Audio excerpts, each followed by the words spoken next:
dalam 2 bulan harus diusir dari tanah airnya. Ya, bagaimana sedihnya bangsa Indonesia. Padahal dia cuma bilang dia datang ke DPR, dia datang ke PKB, orang-orang dari Rempang itu minta 1.000 hektar saja mereka. Ambillah 16.000 lagi. Karena pemerintah bilang 17.000 dikosongkan. 16.500 kira-kira sampai hampir 7. Dia minta berikanlah kami 1.000 biar kami tetap menjadi bagian histori bangsa Indonesia, digusur begitu saja atas nama apa? Atas nama investasi. Investasi apa? Kalau baca nonton di YouTube-nya Pak Edi Mulyadi, itu adalah investasi abal-abal. Pak duduk, Pak, duduk. Enggak mau, gua mau di sini. Dengan 400 pemilih Anies yang lain, diri semua di sini. Gua mau lihat lu kerja. Nomor 1, nomor 2, nomor 1, nomor 2. Nomor 3 tuh. Jangan curang lu, nomor 3 tuh. Oh iya, maaf salah sebut. Di foto nggak mempan, bos. Di video nggak mempan. Sampai kumpulin itu bukti-bukti nggak mempan. Mereka curang, nggak peduli peraturan. Kita masih mau ikuti peraturan, foto kirim. Weh, bangun weh.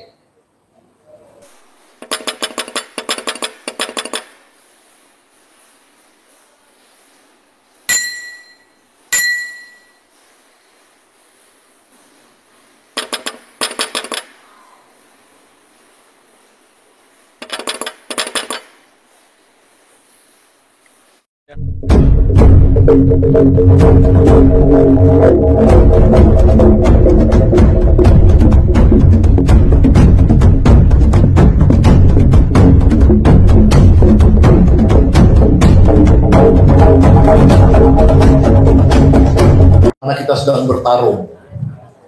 Ya, kalau di alumni saya bilang alumni hitam lawan alumni putih. Kalau udah selesai nanti saya mewakili alumni putih. Yang alumni hitam ini kerjanya merusak negara, merusak rakyat, merampok dan lain-lain.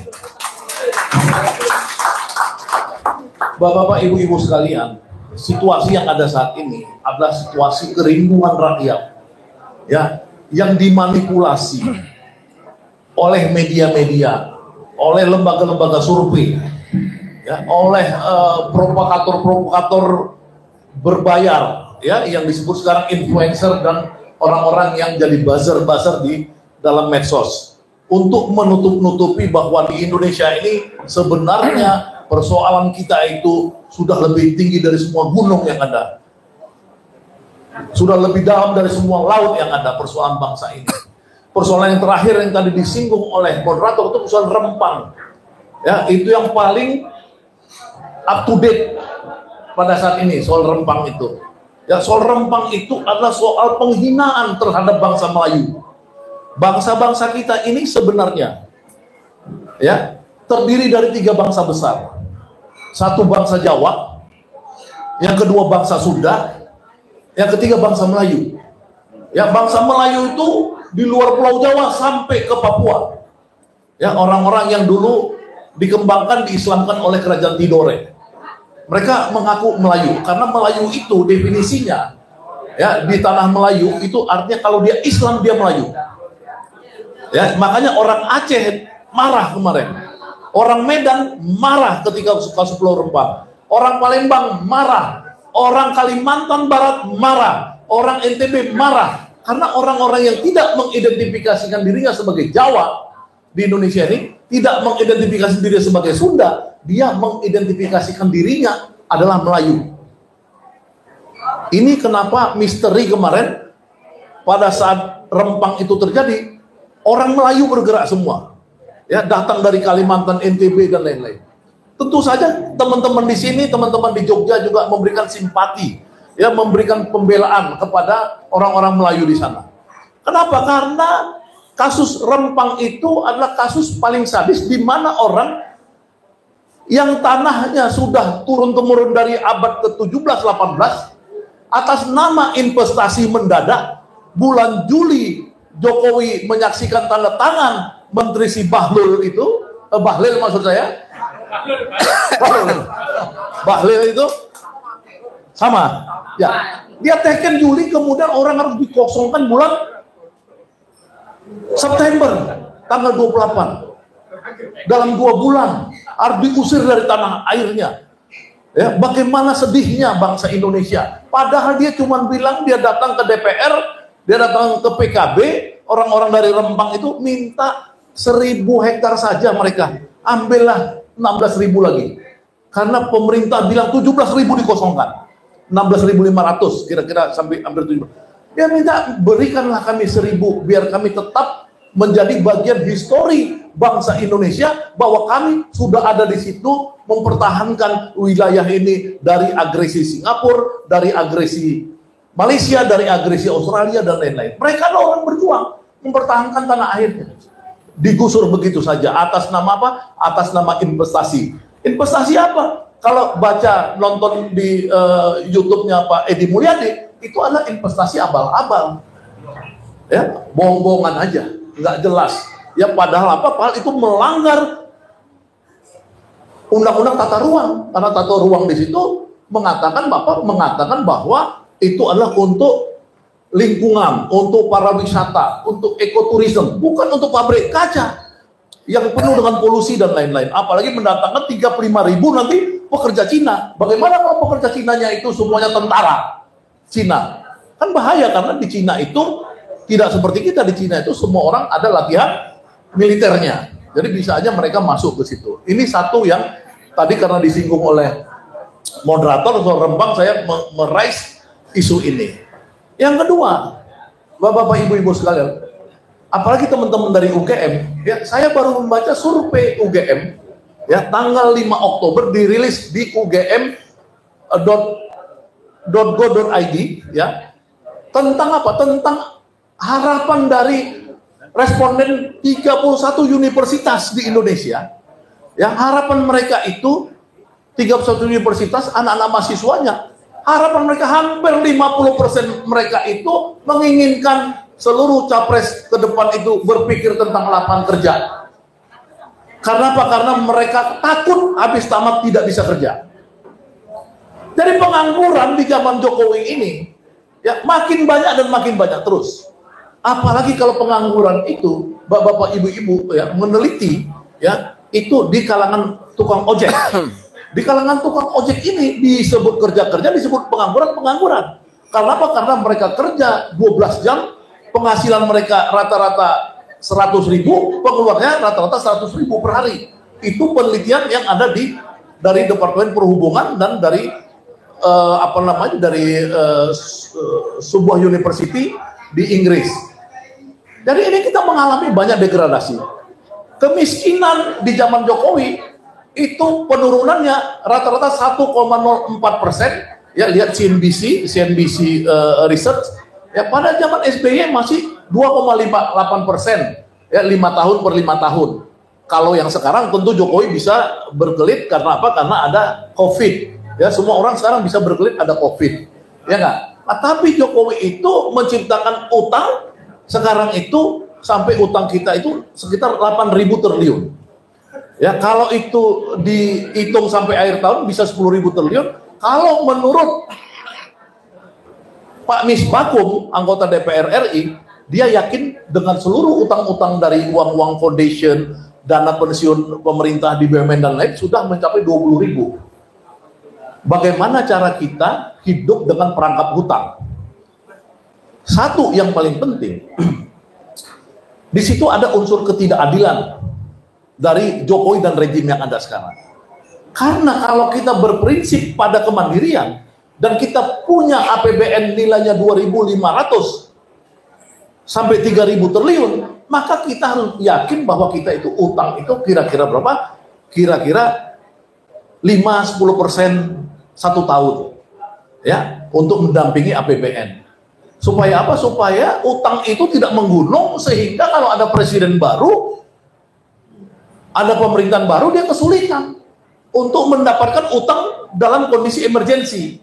Karena apa? Karena utang itu kalau udah segunung maka bunganya akan menjadi bunga yang segudung juga. Rata-rata utang kita untuk ibu-ibu bapak-bapak ya, kalau biasa ke bank ya, utang itu kalau makin banyak dia nggak gampang kita dapatkan lagi. Ya. Padahal utang itu dibutuhkan pada saat ada krisis Ya, tiba-tiba misalkan kita kemarin COVID ya kita memang butuh utang. Nah, kalau Jokowi ini sebenarnya karena dia suka ngutang, rejimnya suka ngutang, itu disebut sebagai deptomania. Deptomania. Ya, jadi ada Ruchir Sarma. Jadi kalau di googling namanya Ruchir Sarma, dia investment guru. Ya, Ruchir Sarma ini mengatakan kenapa semua negara hancur, kenapa semua negara bangkrut. Ya, coba lihat negara-negara itu gagal gara-gara apa? Gara-gara perangkap hutang. Nah, maka dia menganalisa itu. Pertama, orang-orang tuh kena penyakit deptomania. Mania ngutang. Ya, habis deptomania kaget tiba-tiba dia nggak bisa bayar, maka disebut debt trap. Perangkap hutang. Utang dia ke perangkap. Ya. Kalau udah debt trap nanti orang-orang pemerintah tuh akan menjadi deptophobia. Ya, jadi takut. Nah, Bapak-bapak, Ibu-ibu, kenapa orang-orang ini senang utang? Karena semua dalam siklus utang itu, dalam siklus riba itu, ya ada calo. Ya, di mana-mana. Jadi mau di World Bank, mau di IMF, mau di mana, seluruhnya itu ada calonya. Ada salesperson, ada sales girl. Ya, kalau kita baca buku The Economic of Hitman, ya, kalau ada yang baca buku The Economic of Hitman, itu bagaimana negara-negara besar itu menciptakan, memperangkap orang pada hutang kepada negara-negara berkembang. Jadi kita diperangkap. Nah, kalau negara kita misalkan tidak hati-hati, tidak bisa memilih hutang dengan baik, maka kita akan mencari hutang-hutang itu untuk apa? Untuk yang sifatnya tidak produktif. Contoh nggak produktif apa? Contoh. Nah, itu kereta api cepat. Apa? Bukan Jakarta Bandung, Bu. Padalarang. Kereta api cepat Jakarta Padalarang. Karena saya lama tinggal di Bandung, saya kuliah di ITB dulu, saya tinggal di Bandung. Saya tahu Bandung mana, Padalarang mana. Itu kereta api cepat Jakarta Padalarang, nggak sampai Bandung. Kalau ibu dijemput naik mobil ke Bandung, kena macet di Cimahi, maka ibu akan tambah 1 jam. Lebih baik kita kalau dari Jakarta sekarang 1,5 jam habis subuh sampai Bandung 1,5 jam. Kenapa orang memilih membangun KCIC, kereta api cepat Indonesia Cina itu? Kenapa? Karena disitulah salah satu permainan Nanti kalau aku utang tadi. Ya, utang. Pura-pura Cina bilang kami cuma 5 miliar dolar, Jepang 6 miliar dolar. Mau nggak kami yang lakukan? Bunganya 2%. Ya kan kalau Jepang tenornya 30 tahun, kita 40 tahun. Ketika Indonesia meninggalkan Jepang yang sudah habis 3,5 juta dolar aku nggak publik. untuk research, tiba-tiba Cina masuk, teken kontrak 5, sekian miliar dolar. Pada saat perjalanan sampai sekarang, tahu nggak berapa? 8 miliar US dollar, naik 3 miliar dolar. Dari yang prediksi tawaran Cina pertama. Secara real pemerintah ya menjaminkan utang itu. Kalau ibu-ibu bapak pergi ke Jakarta lewat jalan Rasuna Said, namanya sekarang Jalan Kuningan, ya itu banyak tiang-tiang besar. Tiang-tiang besar di situ ada besi-besi udah mulai tua. Bapak Ibu pergi ke DPR, keluar pintu belakang, tiang-tiang itu ada di sana. Dulu tiang-tiang itu akan dibuat apa? Monorel. Ya, monorel itu mirip seperti LRT juga. Kenapa sekarang itu bisa, dulu nggak bisa? Sekarang orang bangga, oh Jokowi hebat bisa buat LRT. Karena menterinya dulu tahun 2006-2007 itu tidak mau menjamin hutang kepada Jepang. Maka kemudian proyek itu mangkrak. Tapi sekarang kita menterinya itu menjamin. Ya, untuk KCIC itu kereta api cepat dijamin oleh pemerintah, dijamin oleh negara utang kita kepada Cina. Siapa menterinya? Sri Mulyani, sama. Dulu Sri Mulyani juga. Sekarang Sri Mulyani juga. Tapi kenapa dia tidak mencegah yang sekarang, tapi dulu dia sok-sokan tidak mau menjamin. Kenapa? Karena kita takut sama Cina. Karena bangsa ini takut sama Cina. Kalau Jokowi bilang apa? Pilihlah pemimpin yang berani, kata Jokowi. Jangan takut sama negara-negara lain. Ya sama Cina kita takut nggak? Kecuali Cina, maksudnya gitu. Kecuali Cina. Oh, kecuali Cina maksudnya. Maksudnya gitu. Ya, jadi kata Bung Edi kecuali Cina. Buktinya sama Rempang, kasus Rempang, investor Cina masuk kita takut. Masa rakyat mau dibunuh, dikasih anak-anak kecil dikasih gas air mata. Belum lagi kalau dipiting coba. Piting itu mau piting. Piting masa katanya dipeluk, rangkul, bener aja dong. Rakyatnya dipiting coba di zaman Jokowi ini. Saya dapat berapa menit lagi nih, Mas Abi? Itu tadi mana tadi? Ya. Jadi ibu-ibu sekalian, sekarang kita udah tahu bahwa rakyat 10 tahun, 9 tahun di zaman Jokowi ini menderita. Ya, menderita. Survei-survei itu adalah alat propaganda. Tahu alat propaganda? Kalau zaman Hitler ada orang namanya Goebbels. Pernah nonton nggak film-film Hitler? Goebbels itu adalah kepala propagandanya Nazi Hitler. Tiap hari bagaimana mencuci otak orang, mencuci student-student, mencuci kalangan rohani, mencuci semua orang itu untuk percaya bahwa Hitler itu the Führer, Hitler itu adalah orang yang tidak pernah salah. Dan kemudian dunia hancur lebur gara-gara itu. Google itu sekarang berubah menjadi lembaga survei sekarang. Plus buzzer-buzzer, mencuci otak orang. Rakyat puas 80% sama Jokowi, 90% rakyat, 100% rakyat puas sama Jokowi, 120% puas sama Jokowi. Gila apa coba?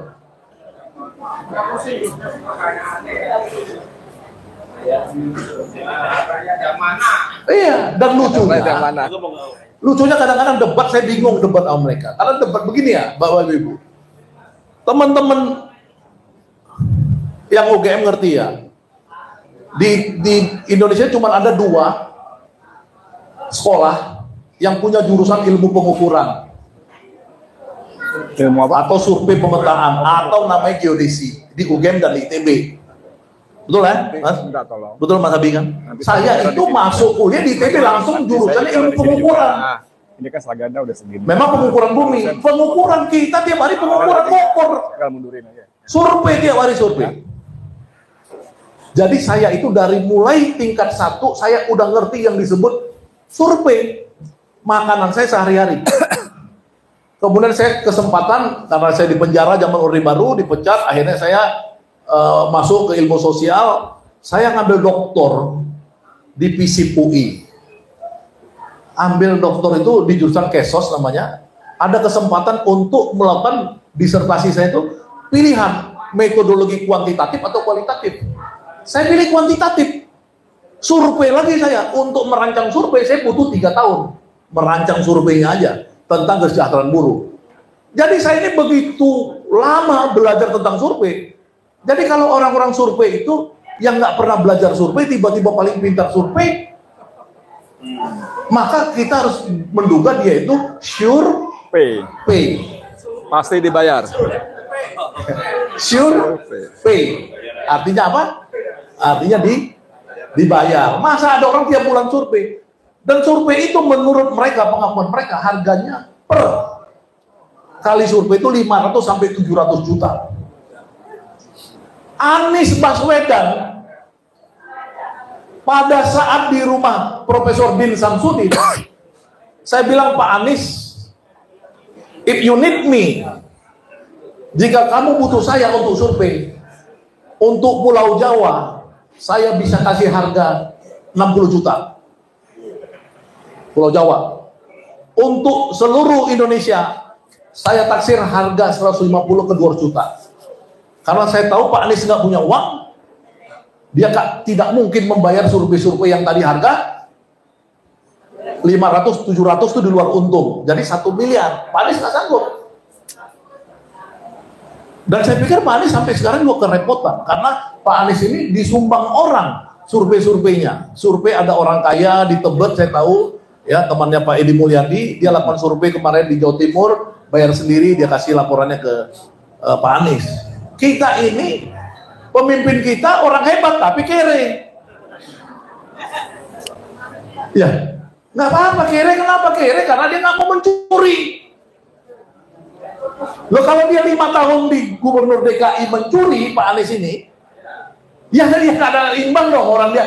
Dia itu anggarannya di DKI itu rata-rata 87 ke 90 triliun. 100 lebih. Ya, 100 lebih. ada yang 100 lebih. Belum itu namanya PDRB. Tahu PDRB?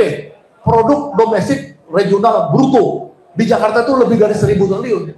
Tahu artinya apa? Kalau Pak Anies mau kasih satu tekenan aja di daerah Simatupang arteri itu, dia bilang boleh Anda membangun gedung 50 lantai.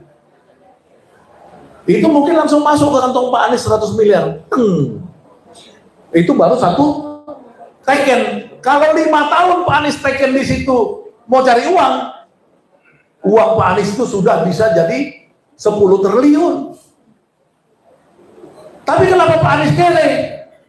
Karena Pak Anies anti korupsi. Makanya saya juga menawarkan harga yang nggak ada untung Pak Anies. Saya mau bantu aja karena saya ngerti. Saya pernah buat survei di Sumpah pakai Al-Quran. Waktu itu diminta sama Dr. Ahmad Yani. Sumpah benar-benar saya sumpah. Survei benar. Boleh di googling di detiknews.com, survei Saganda 2019 Capres waktu itu di Pulau Jawa. Saya survei. Udahlah saya ahli lah kalau survei, insya Allah ya, insya Allah karena saya kuliahnya di situ. Jadi kita nggak usah takut. Kalau survei-survei selalu mengatakan Anies itu nggak sampai 20%. Kenapa kita tidak takut? Pertama, ketika Anies dan Muhaimin bersatu, maka secara teoritik ada dua. Pertama, kita percaya pada hukum aritmatika, ilmu aritmatika, penjumlahan biasa, oke? Penjumlahan biasa 10,26% PKB itu berapa nilainya sekarang? Nilainya sekarang sekitar 15 juta. Tapi kalau diproyeksi angka pemilih 2024 yang udah dirilis oleh KPU, angkanya 20 juta karena 200 juta pemilih. Oke, kita ambil 15 juta. PKS itu nggak lari dari 15 juta. Saat ini sudah 30 juta. Oke? 30 juta. Nasdem kita korting aja misalkan, mohon maaf kalau ada teman-teman Nasdem, karena kemarin ada split, beberapa orang nggak suka Anies, keluar, kita anggap Nasdem 7 juta. Udah 37 juta. Jumhur Hidayat, ketua serikat buruh yang tiap hari demo soal buruh, sudah mendukung Anies, dan itu kita kasih angka 5 juta dari 50 juta buruh. Oke? Udah berapa? 42. Udah 42 juta. Pak Amin Rais dan lain-lain, mohon maaf yang Partai Umat, kita kasih 3 juta. Oke, sementara ini 45. Imam besar kita Habib Rizik Sihab, jangan 35 juta aja. 5 juta, berarti sudah 50 juta. Kekuatan aritmatika Anies ini secara aritmatik udah 50 juta. Ganjar di mana? Ganjar itu cuma paling maksimum sekarang ini adalah angka PDI 19,sekian%. Kalau 50 juta ini konversinya sudah 30% untuk ukurannya. Kemarin ya, 30%, Ganjar di angka 19%. Kemudian Prabowo di mana? Prabowo nggak jelas angkanya. Karena dulu kita yang nolong dia dengan fatwa ulama. Kita bekerja siang malam, makanya dulu ada MCA. Apa MCA? Muslim Cyber Army. Muslim Cyber Army. Orang-orang yang tiap hari 24 jam, ahli-ahli IT bekerja 24 jam untuk menolong Prabowo. Cuma dia nggak ngerti, dia ditolong. Berkhianat. Nah ini balik semua. Jadi kita udah punya 50 juta. Bapak-bapak, ibu-ibu, jangan takut. Dengan 50 juta, insya Allah kita masuk putaran kedua. Tapi malam ini saya datang kemari bukan untuk 2 putaran, saya ingin 1 putaran. Makanya kita harus berpikir jangan teori aritmatik. Kita harus berpikir namanya teori fusi. Ya, dalam aritmatik itu 2 tambah 2 4. Dalam ilmu kimia itu H2 tambah O2, H2O plus sisanya Ya, itu nggak ada ledakan, tapi teori nuklir, fusi nuklir, itu akan kita menang satu putaran. Persoalannya apa?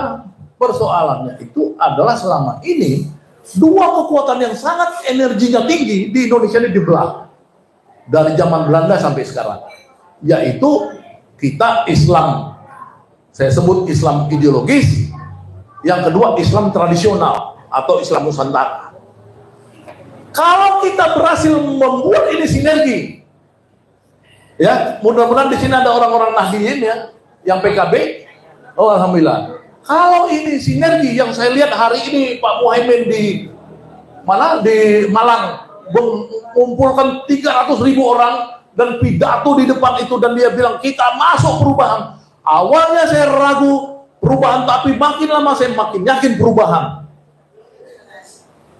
Kalaulah kita ini dengan isu perubahan ini bersatu, kalaulah kita ini yang dipisah selama ini dari zaman Panderplas, ya, pemerintah Belanda dengan Panderplas memisah kita, Orde Baru memisah kita, Orde Lama memisah kita, dan kita bisa bersatu. Semangat Islam sebagai rahmatil alamin, kita bisa betul-betul sama-sama mengusung perubahan. Maka ini yang terjadi bukan tadi 50 juta, ini 100 juta orang akan masuk pada isu perubahan. Karena 85% umat Islam itu 85% umat Islam itu 60 ke 70%-nya itu girohnya bukan giroh kayak zaman dulu. Sekarang girohnya itu giroh yang siap untuk kerja mati-matian. Ya, itu udah di-research oleh PD Hadis dalam perbandingan 3 negara, Indonesia, Turki, dan Mesir. Kemudian di-research oleh Notre Dame, ya, Institute Notre Dame University, boleh di googling Notre Dame University Research of Indonesian women wear hijab. Coba googling itu. Itu mereka ketakutan karena giroh orang Islam itu tinggi sekali. Nah, kalau kita bisa menang satu putaran dengan kerja-kerja kita tanpa henti, seperti saya tanpa henti, dan saya bersaksi di depan teman-teman semua, saya udah bilang sama semua teman-teman, tidak ada keinginan pragmatis saya untuk mendukung Anies. Semua ini adalah perjuangan ikhlas. Karena Anies sendiri sudah membuktikan dia orang yang ikhlas. Anies sendiri membuktikan bahwa dia tidak mencuri selama 5 tahun di Jakarta. Anies sendiri sehari-hari berpikir tentang bagaimana nasib rakyat kecil seperti kasus akuarium, kasus berbagai tempat di Jakarta yang dia tidak pernah gusur. Kampung Bayam dan lain-lain, dia tidak pernah menggusur, ya. Dia terus memikirkan keadilan sosial, pendidikan, dan lain-lain. Nah, kalau kita mendukung ini, kita jangan mikir kita dapat apa. Karena politik itu sering begitu, dia tidak bergerak karena apa? Karena dia mikir kita dapat apa. Ya, makanya saya harus kasih tahu teman-teman, saya udah bilang sama teman-teman Anies dan lain-lain, saya ini kalau Anies Baswedan jadi presiden, insya Allah saya nggak minta apa-apa. Saya diikhlaskan aja, saya pulang kampung ke Belanda.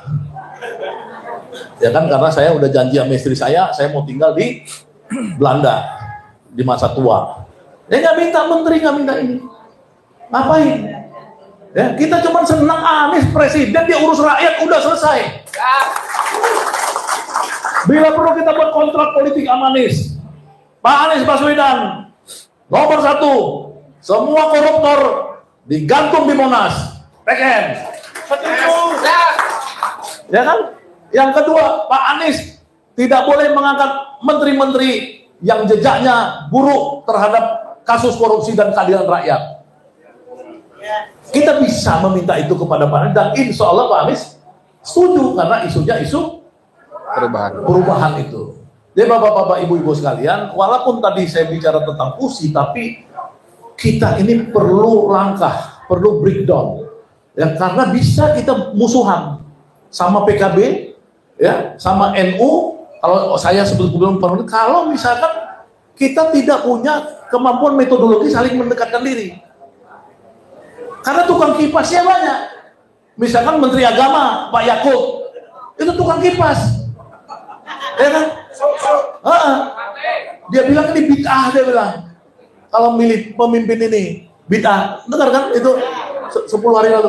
Nah, yang gini-gini ini kita mesti bapak-bapak ibu-ibu rendah hati, ya. Kita ini jangan sampai isu-isu yang berbau nanti ribut soal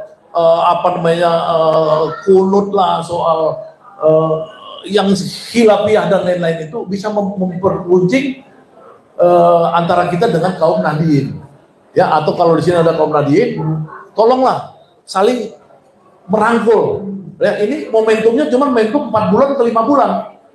Ya, jangan ada miss. Ya, ulama-ulama jangan terlalu banyak berpikir untuk saling memperjauh. Ya, jadi sinergi tadi hanya terjadi kalau ulama-ulama seperti Ustadz Mulyadi dan kawan-kawan itu terus kita mengalah, mendekatkan diri, ya. Bagaimana di antara kaum ulama, kiai, gus-gus itu ya semuanya bisa ya bersatu, betul-betul bersatu. Kalau itu terjadi, insya Allah kita menang 1 putaran. Itu aja mungkin yang bisa saya sampaikan. Saya berharap bahwa pertemuan malam ini bisa menjadi satu acuan besar buat kita di Solo Raya, bahkan terus sampai ke Jawa Tengah. Ingat pada tahun 2019 potensi kita di sini adalah 43%, ya, yang digambarkan oleh Sudirman Said dan Ida itu. Nah, kalau potensinya itu Anies Muhaimin, harusnya bisa lebih dari 50%, ya. Kalau tadi kan Bu Ida dan Sudirman Said. Kalau sekarang Anies dan Muhaimin, harusnya di Jawa Tengah ini bisa lebih dari 50%. Ya, nggak usah takut. Saya ini memang contoh yang disebut oleh beliau ini hidup dari penjara ke penjara. Ya, tapi alhamdulillah istri saya orang Belanda jatuh cinta sama saya karena saya baru keluar penjara. Waktu tahun 2000, tahun mahasiswa saya di penjara, keluar, dia lagi research di Indonesia, ketemu di tempat kos saya, ketemu lagi riset anak, dia ahli psikologi anak, dia bilang, Ibu RT itu Pak RT, pas saya lewat, bukan, itu orang baru keluar penjara. Penjara kenapa? Ngelawan Soeharto. Akhirnya dia jatuh cinta sama saya. Jadi penjara itu ada hikmah. Ya, di zaman Jokowi saya di penjara kemarin 10 bulan karena sama Pak Gatot Nurmantio, Edi Mulyadi dan lain buat koalisi aksi menyelamatkan Indonesia kami. Ya, Mbak Uri juga ikut di kami, ya, Pak Mudrik dan lain-lain. Ya kita di penjara, tenang aja, kalau kita kuasa kita penjarain balik. Wassalamualaikum warahmatullahi wabarakatuh. Waalaikumsalam. Baik, terima kasih Bapak Sekda yang luar biasa sekali. Beliau ini konsisten dari zaman dulu hingga sekarang, menjadi contoh saya pribadi yang masih muda. Dan kami harap Bapak Ibu yang lebih senior juga jangan kalah semangatnya sama yang muda-muda. Gunakan hak pilih kita untuk apa? Untuk perubahan.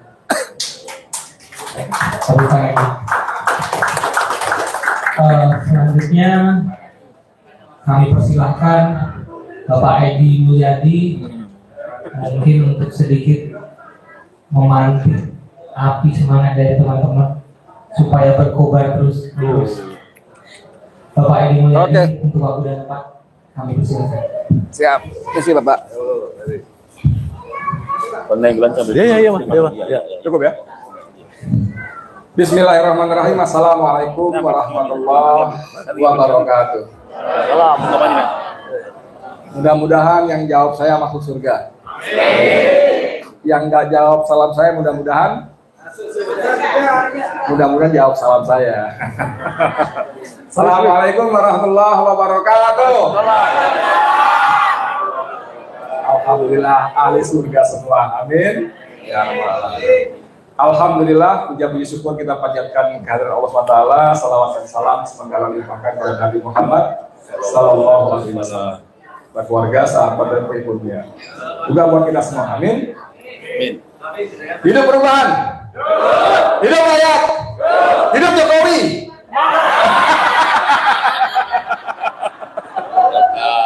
Ini kayaknya nih gengnya Anies semua nih ya. Berarti panitia salah ngundang. Saya geng gengnya Ganjar.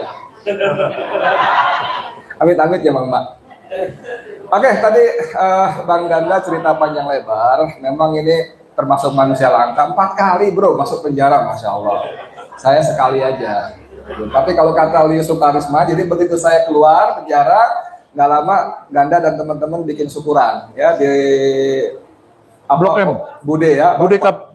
Kedai Bude, Warung Bude. Warung Bude. Nah, itu ada antara lain teman kita mendiang Lius Sukarisma.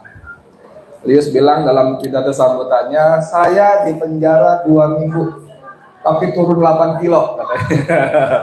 Berat badan. Tapi Edi Mulyadi di penjara 7,5 bulan malah tambah gemuk. Aduh, bahaya. Ya, jadi gini, memang kita ini pada situasi yang harus berubah, betul nggak? Betul. Tadi Ganda cerita bagaimana kereta api cepat itu saya tahu dari awal. Karena waktu itu dipersiapkan, saya membantu di Kementerian Koordinator Maritim. Jadi Rizal Ramli sebagai menteri menerima tamu spesial envoy, utusan khusus Kaisar Jepang, bawa proposal soal kereta api cepat.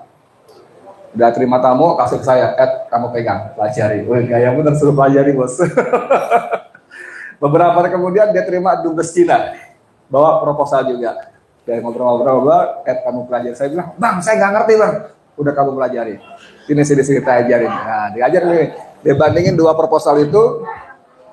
Ini Cina memang lebih murah. 6,07 miliar. Kira-kira 94 triliun. Jepang lebih mahal. 6,2 miliar dolar. Lebih mahal. Tapi dari awal Rizal Ramli bilang ini banyak jebakan, Ini banyak jebakan, nanti akan muncul angka ini, angka ini, angka ini, angka ini. Abang pilih yang mana? Kalau gua pilih Jepang. Dia teknologi kereta api cepat sejak tahun 64. Shinkansen itu sudah 64. Kereta peluru itu sudah 64. Shinkansen, ya. Terus, tapi saya mau adu lagi, saya mau undang Jerman. Saya mau undang negara lain adu. Tawar boleh nggak? Tapi kemudian kita tahu bahwa hasilnya tetangga bapak-bapak nih, tetangga bapak dulu ini. Yang tukang kayu itu di Solo kan dia kan? Iya. Ini Solo kan? Ini Gorontalo nih. Kita di Gorontalo apa Solo? Maksudnya tetangga bapak ibu itu pilih Cina. Nah, gitu makanya jangan takut dengan negara lain kecuali Cina. Iya. Nah, jadi memang luar biasa sekali. Terus ada cost of run, tambahan biaya sehingga total jauh lebih mahal daripada Jepang. Udah gitu janjinya sampai Bandung cuma sampai Padalarang. Bapak, Ibu tahu nggak utang kita, BUMN kita yang jadi pemilik saham KICAC itu kepada Bank Cina untuk membiayai kereta cepat ini berjumlah 79 triliun. 79 triliun dengan bunga 3,4%, jadi Jepang itu menawarkan 0,1%. 0,1%. Jadi bunga dari Cina ini 34 kali lipat lebih mahal. Dahsyat nggak? Ya, dengan konsesi 30 tahun, maka untuk membayar bunga dan cicilan pokok utang kereta api cepat itu 1 bulan 299,6 miliar rupiah. Untuk supaya bisa bayar utang, belum supaya bayar operational cost, ya, namanya overhead cost, ada SDM, ada segala macam. Jadi memang dari awal kereta ini sampai kiamat pun nggak bakal balik untung.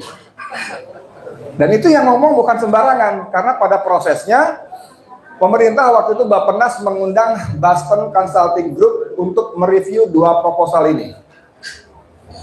Lalu setelah mereka selesai review, mereka undang kita untuk presentasi di kantor Menko Perekonomian Darmin Nasution. Saya hadir. Nah, kata bule-bule Amerika itu, mau Jepang, mau Cina, nggak bakal balik modal. Dijual berapa pun nggak balik modal.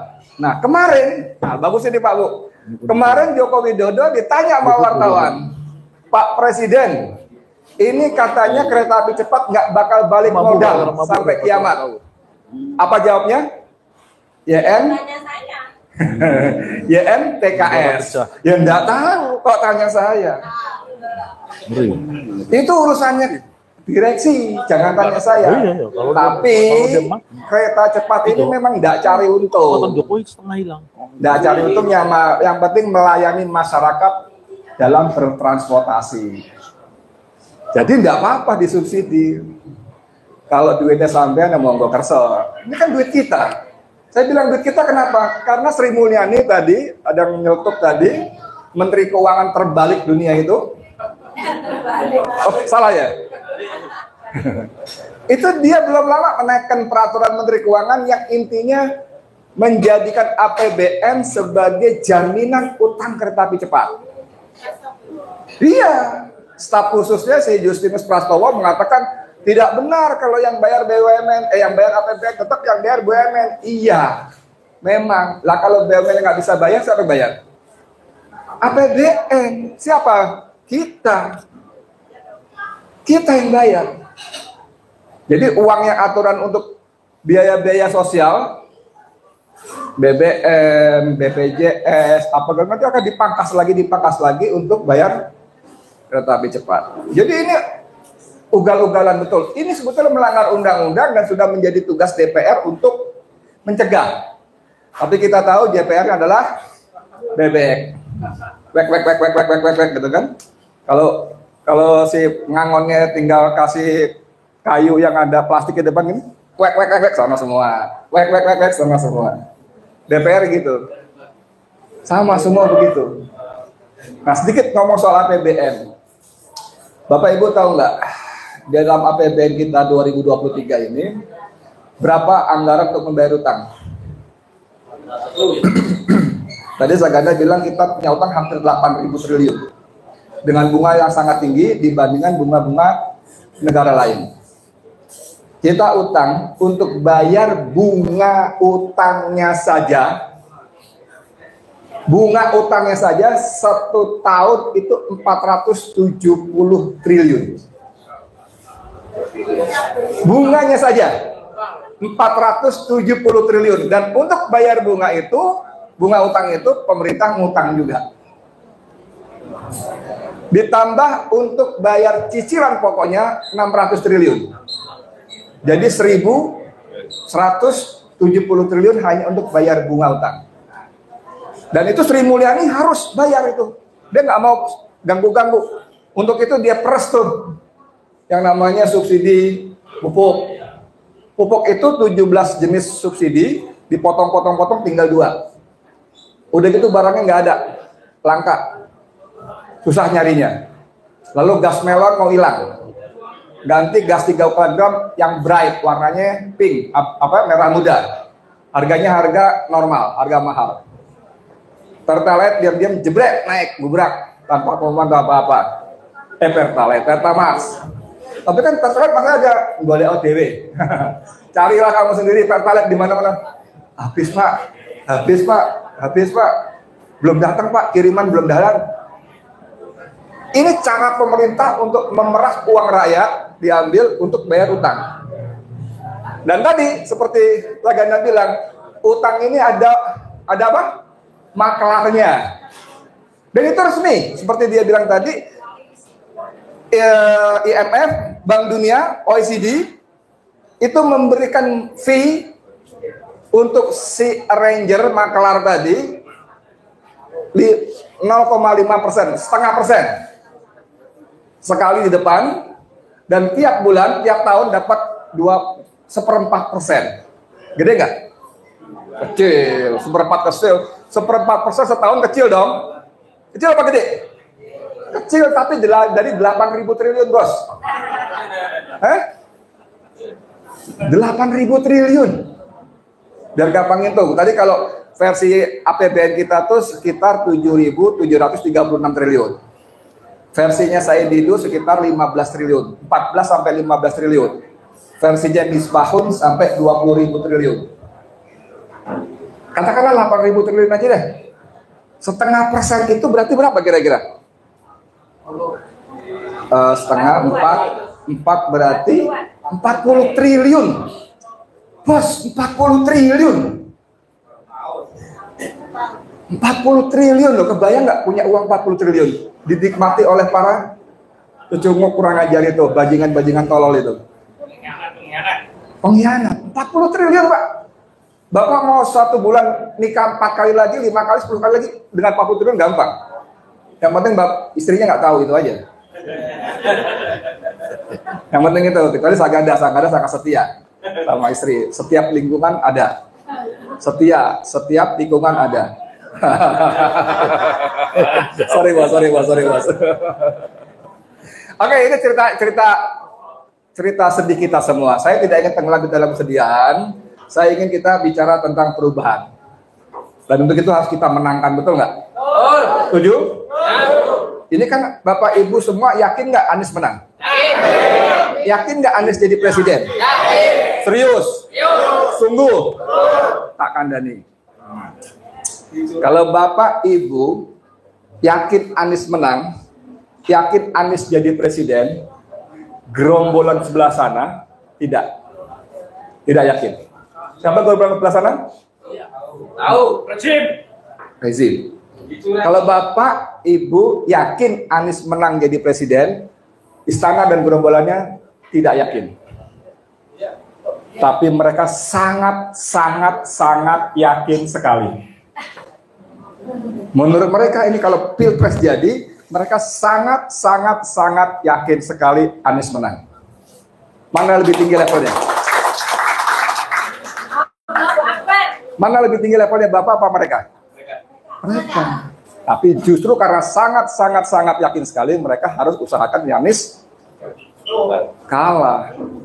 Bahkan mereka usahakan Anies tidak bertanding. Gimana cara mencegah orang menang dalam pertandingan?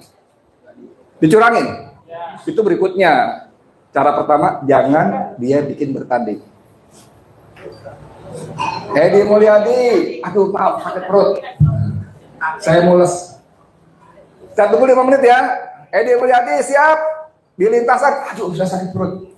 Saya sampai ditunggu enggak juga, ya sudah pertandingan dimulai tanpa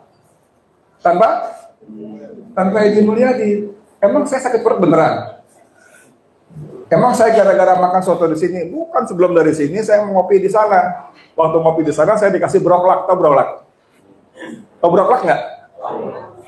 Obat murus-murus. Kayak coklat. Waktu saya ngopi, saya bilang sebentar saya mau ke toilet dulu, kencing. Waktu saya kencing itulah temen yang ngajak ngopi saya masukin broklak. Buat saya minum, tenang, 5 menit, 10 menit kemudian saya mules terus mondar mandir. Dipanggil Edi Mulyadi, siap bertanding sebentar. Siap bertanding sebentar, lama-lama. Oh ini nggak bisa kita tunggu lama. Jalan pertandingan tanpa Edi Mulyadi. Jadi langkah pertama gitu, buat si calon pemenang tidak ikut bertanding. Dan itu mereka lakukan. Nasdem diganggu, Demokrat mau dibegal, ya kan? Dan seterusnya sebagai banyak. Jadi semua orang yang dekat diketahui kontak dengan Anies, apalagi membantu, disikat.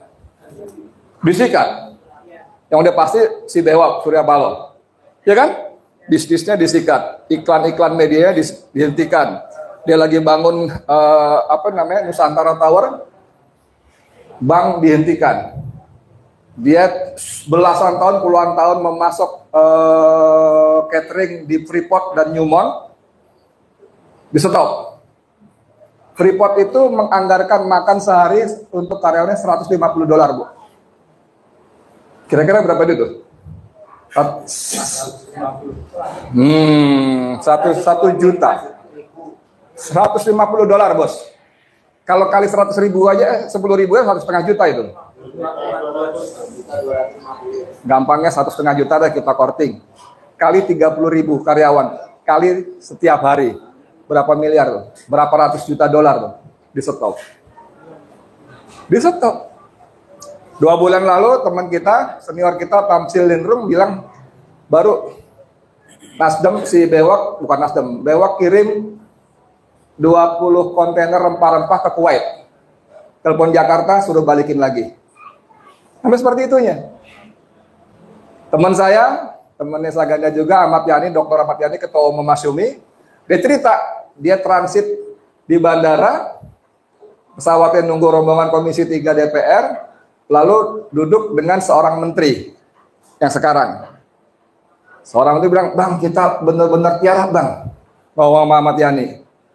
Kalau ketahuan kita dideteksi, kita ketahuan kontak, apalagi bantu Anies, disikat habis kita. Bisnis kita digulung, kita jadi menteri pun dipecat. Sampai seperti itunya. Kemarin belum lama Anies mengatakan pengusaha-pengusaha yang bantu dia diperiksa pajaknya. Ayo kan, baca berita nggak? Ya. Ini sadis, semua dibuat supaya sang Anies tidak ikut bertanding. Nanti kita lihat di tanggal 19 Agustus ini. Kita lihat apakah Anies bisa diantar Dono Saganda ke KPU atau enggak, dengan berbagai sebab. Jadi banyak sekali apa yang mereka upayakan supaya ini nggak bertanding. Kalaupun terpaksa bertanding, udah disiapkan A sampai Z-nya, kecurangan dan kejahatan pemilu. Saya sebutnya kejahatan pemilu. Disiapkan, KPU-nya udah dipilih. Waktu saya berdua dengan Pak Hasyim Asy'ari sudah bilang, sudah disiapkan akan dimenangkan oleh siapa yang ngomong? Hasna ini, si wanita emas, ya toh? Disiapkan semuanya. Kalau Bapak protes KPU, waduh, protes jangan ke saya, ke Bawaslu saja. Bawaslu udah diamankan. Nggak puas protes ke MK. Apa MK? Keluarga. Mahkamah kasur. Kakaknya mengatakan padanya, "Dede, nanti kalau kamu tidur dengan suamimu, kasih tahu ya, pesan saya, bilang ada salam dari Mas ini, Mas. Nanti kalau ada sengketa pilpres, sampean mesti begini." Lalu sang adik bilang sama suaminya, kapan bilangnya? Suaminya tunggu pulang kerja. Pulang kerja di Mahkamah Agung itu, Mahkamah Konstitusi itu, bobo jam 9, jam 10, sebelum tidur, "Mas, tadi ada pesan dari Mas Jok."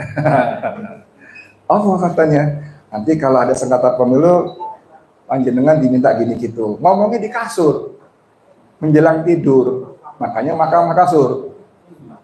Sudah begitu.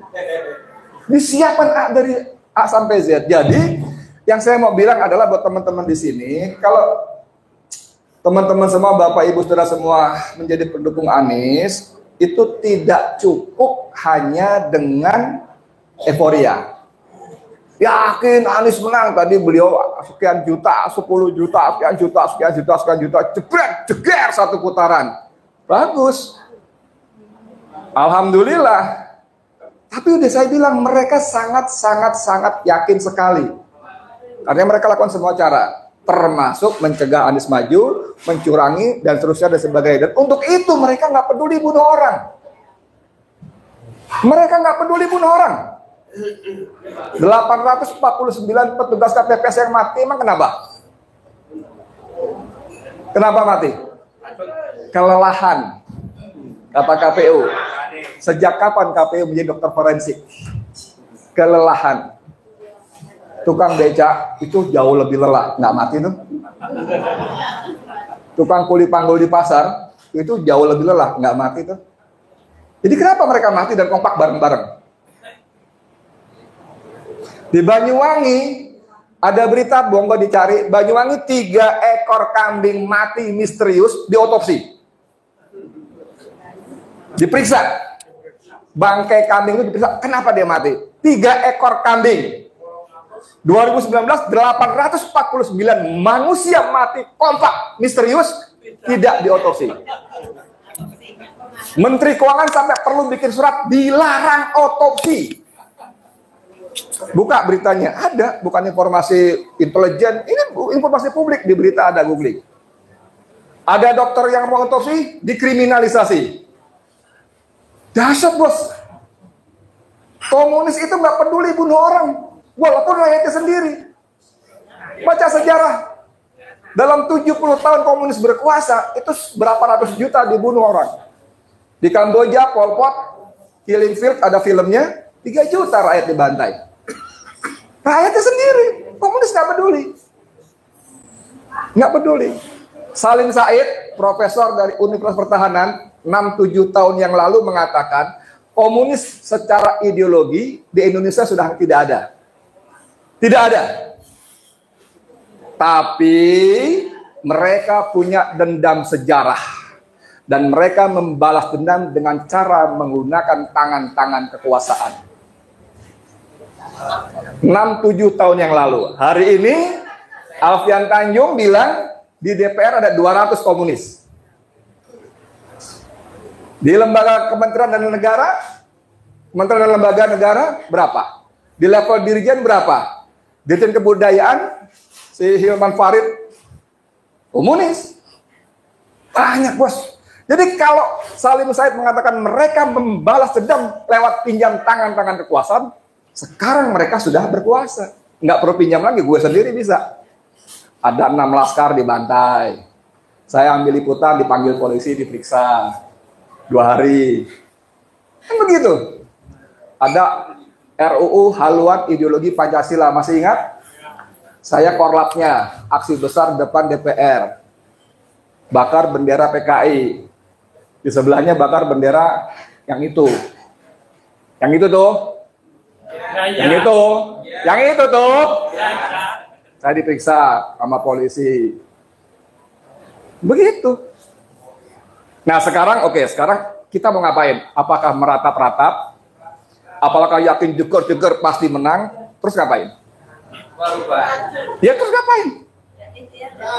Anies, 100.000 manusia kumpul, 1 juta di Makassar kumpul, wah cepret. Wah, taruh di Instagram, di TikTok, di mana, wah gua dong sama Anies, udah, selfie, cekap ngoten mawon, itu enggak? Cekap ngoten mawon, cukup gitu aja?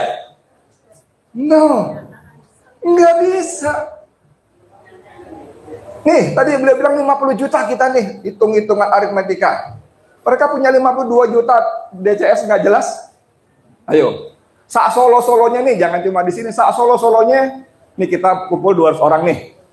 Berarti 200 suara buat Anies, betul nggak? Saya tambahin deh 300 deh, saya tambahin deh 500 deh. 500 orang nih sekarang kumpulin kita semua nih, malam ini di warung soto ini.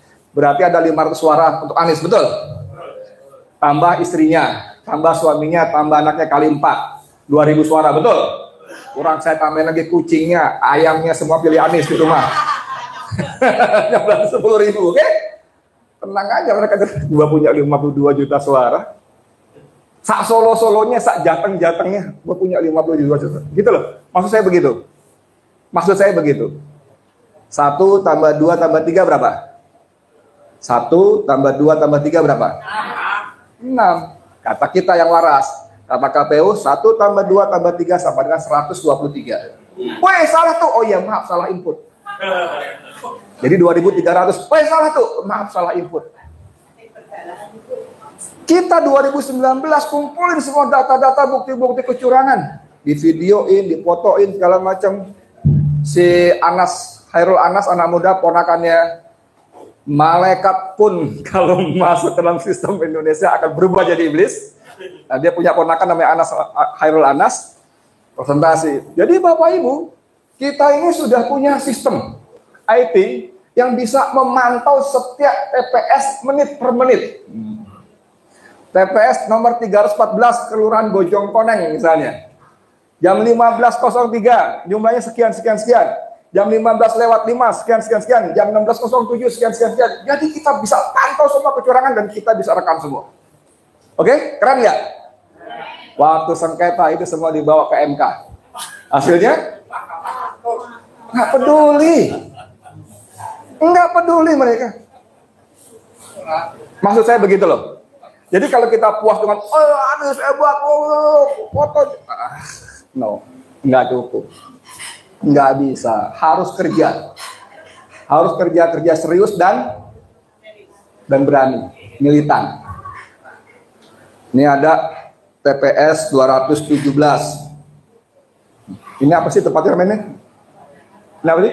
Laweyan. TPS 217 Laweyan. Jumlah total pemilih 500 orang. Oke? Dengan situasi seperti sekarang, kira-kira di TPS itu berapa yang milih Anies? 400 ada? Kira-kira? Ada? Setuju 400? Setuju? Mau tambahin mau kurangin? 400 ya? 100-nya bagi 2 itu ya. Silakan deh ambil ya. 400 katakan gitu. Pas acara mulai, panitia bilang, Bapak Ibu mohon lenggah. Sudah disediakan tempat duduknya. Mohon lenggah supaya tertib, kita bisa mulai. Bapak Ibu mau duduk? Mau duduk nggak? Mau, masuk jebakan pertama. Ngitung, udah selesai mau ngitung. Nomor 1 Prabowo. Nomor 2 Ganjar. Nomor 3 Anies. Oke. Nomor 1. Nomor 1. Nomor 2. Nomor 1. Nomor 2. Nomor 1. Nomor 2. Ya toh? Makanya ketika disuruh duduk, monggo lenggah disediakan bangkunya. Ora, aku mengat tegawai ini gini. Wah. Pak duduk Pak, duduk. Enggak mau, gua mau di sini dengan 400 pemilih Anies yang lain, diri semua di sini. Gua mau lihat lu kerja di TPS nomor 217. Nomor 1, nomor 2, nomor 1, nomor 2. Nomor 3 tuh. Jangan curang lu, nomor 3 tuh. Oh iya maaf salah sebut. Nomor 3. Nomor 3, nomor 1, nomor 2, nomor 3. Bajingan lu ya. Yes. Nomor 3 bajingan lu ya. Oh iya nomor 3 maaf salah sebut. 450 orang, 40 orang. Nomor 3 bajingan. Jangan sembarangan loh. Oh iya Pak, maaf Pak. Dipoto nggak mempan bos. Di video nggak mempan. Sampai kumpulin itu. Bukti-bukti nggak mempan. Itu di TPS 217. 218, TPS 300, TPS 228. Dan enggak? Kompak. Mereka curang. Nggak peduli peraturan. Kita masih mau ikuti peraturan. Foto kirim. Weh, bangun weh. Itu loh maksud saya. Kerja serius dan berani militan. Tangkap pasti risiko. Iya. Iya. Karena mereka semua udah kerahkan aparat A sampai Z dan sebagainya. Nah sekarang tinggal mau serius jadiin Anies presiden apa enggak? Kalau cuma diskusi-diskusi begini, foto-foto tanpa kerja-kerja macam tadi, mohon maaf. Kok tegang semua? Gitu loh maksud saya Bu.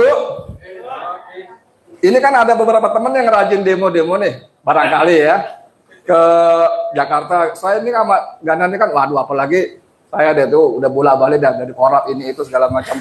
Mama tuh luar biasa. Sorry yang bapak-bapak ya kalah jauh dibanding mama. Saya berharap mama di Solo pun sama hebatnya, bahkan lebih hebat dari mama Jakarta. Siap nggak Bu? Serius. Bang Edi saya nggak bisa ikut, kenapa? Suami saya melarang. Dia. Bang Edi, saya nggak bisa ikut, kenapa? Anak saya lagi mencret. Ya gimana ya? Kalau nggak kita siapa bantuin Anies? Siapa yang mau bantuin Anies? Kalau nggak kita? Siapa? Ini begitu suruh duduk, ora, aku mau lihat kamu kerja seperti apa. Silakan duduk yang ketip, nggak ada urusan sama bangku, bawa pulang bangkunya. Gua mau diri, gua mau lihat lu kerja bagaimana. Gitu baru militan. Karena kecurangan di mana-mana dipersiapkan. Dari ujung ke ujung. Ini ibarat kita main bola, wasitnya temannya dia. Hakim garisnya teman dia. Bahkan bangku cadangan diisi oleh orang-orang dia. Jangan salah. Kalau di sekeliling Anies, Imin ada, Saganda, ada Bapak, beliau ini, kita percaya beliau orang baik. Tapi yang lainnya mana kita tahu. Betul nggak? Tahun 2019, siapa di sekeliling Prabowo? Siapa yang ngurusin tim saksi? Saya datang kok dengan GNPF, dengan PA212. Sekjennya PA112, Bernard Abdul Jabar bilang, Kami punya orang saksi gratis tanpa bayar, by name, by address. Nama, alamat, nomor teleponnya ada. Nggak usah bayar, nggak usah 100.000, 200.000 nggak usah bayar. Cukup keluarin aja surat tugas. Betul nggak? Ada surat tugas kan? Untuk diserahkan ke KPPS. Nggak dibikinin. Emang dia siapa? Orang ini. Direktur saksi. Tim pemenangan Prabowo 08. Kan enak dong. Wah iya sekian puluh ribu. Di Tasik sekian puluh ribu. Di Garut sekian puluh ribu. Enak nggak? Tinggal kasih aja surat tugas. Nggak keluar surat tugasnya. Bisa mereka tugas. Ditolak, nggak ada surat tugas. Jadi saya mau bilang, musuh di mana-mana termasuk di lingkaran itu sangat mungkin ada. Sangat mungkin ada. Oh mereka canggih, untuk itu 300 triliun mereka sediakan. Jangan salah, 300 triliun. Banyak nggak? Banyak nggak? Enggak, itu banyak banget. 300 triliun bos. Artinya apa? Ini manusia yang namanya Anies Baswedan, ini ancaman besar. Ancaman besar, karena tadi Ganda bilang 5 tahun dia kerja, jadi gubernur nggak nyolong. Di kepala mereka langsung pikir, wis kalau Anies jadi, pabrik nikel gua gimana? Sawit gua gimana? Tambang nikel gua, tambang batu bara gua gimana? Gitu loh. Kalau mereka iuran 300 triliun, gede, barangan betul, gede banget itu. Tapi mereka dapatnya puluhan ratusan kali. Abraham Samad itu bilang kalau mafia tambang diberesin, kita bisa bayar utang negara yang 7.000 triliun lebih, bisa utang, bayar. Bahkan negara bisa ngasih subsidi sumbangan kepada setiap warga negara 20 juta sebulan. Abraham Samad, mantan ketua KPK. Jadi kalau bapak punya di rumah, punya 1 istri, 2 anak, 4, dapat 80 juta. Di rumah sini, rumah sana, lain lagi. Oh ya, belah sini. Itu tambang aja. Jadi kalau mereka iuran 300 triliun, mereka udah kalkulasi, tek, gue dapat 5 kali, 10 kali. Kenapa enggak? Itulah maksud saya. Jadi nggak cukup hanya euforia, siap kerja. Siap? Siap? Siap. Allahu Akbar. Assalamualaikum warahmatullahi wabarakatuh. Waalaikumsalam warahmatullahi wabarakatuh.